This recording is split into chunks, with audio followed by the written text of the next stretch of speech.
Washington, this is VOA News.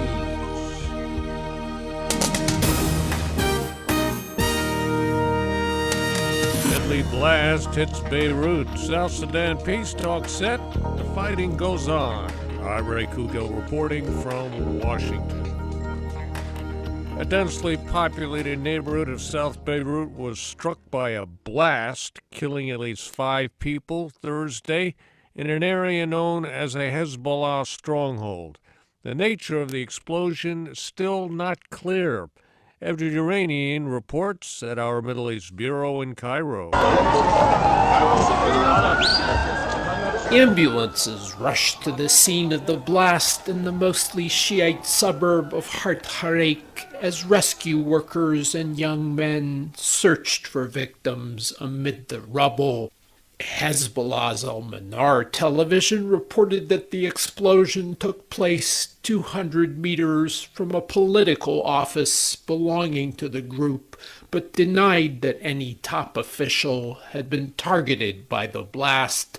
The city has been recently hit by attacks linked to heightened Sunni-Shia tensions over the Syrian war. Edward Yeranian for VOA News, Cairo. The United Nations Secretary General Ban Ki-moon and the U.S. State Department condemned the attack. U.S. Secretary of State John Kerry is visiting Jerusalem, all part of ongoing efforts to revive the Middle East peace talks.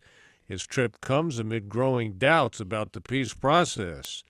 VOA's Scott Bob has more from Jerusalem. Secretary of State John Kerry met Israeli Prime Minister Benjamin Netanyahu several hours after he landed in Israel.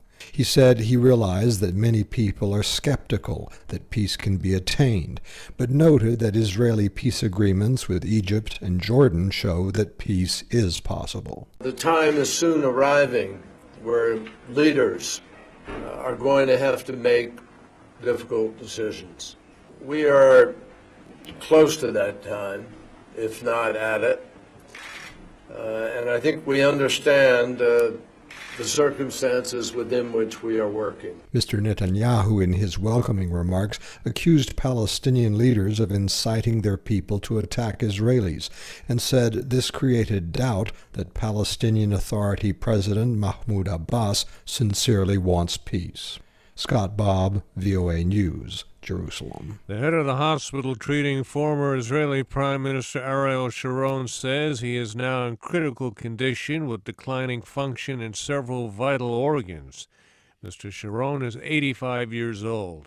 He's been in a coma since suffering a stroke back in 2006.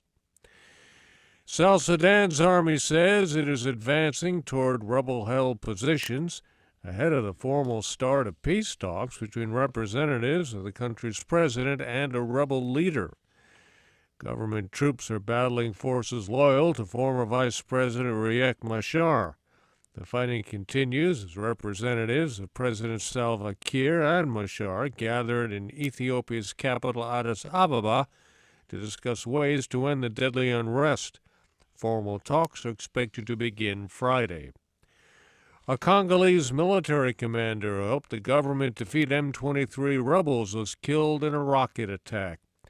Colonel Mamadou Ndala died from injuries sustained when his convoy was ambushed in North Kivu province Thursday.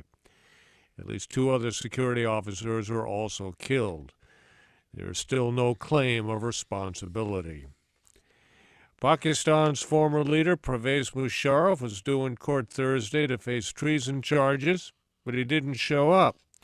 Instead, he was rushed to a military hospital with complaints of heart trouble.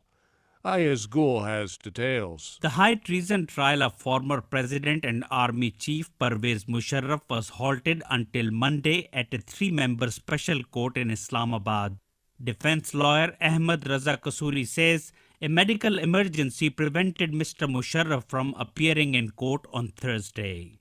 While he was in the process of moving toward the court, he had some ailment, and for that he was immediately shifted to Armed Services Institute of Cardiology.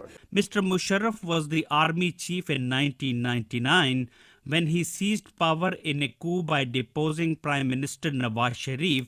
The military hospital treating Mr. Musharraf is located in the nearby city of Rawalpindi, where the military is headquartered.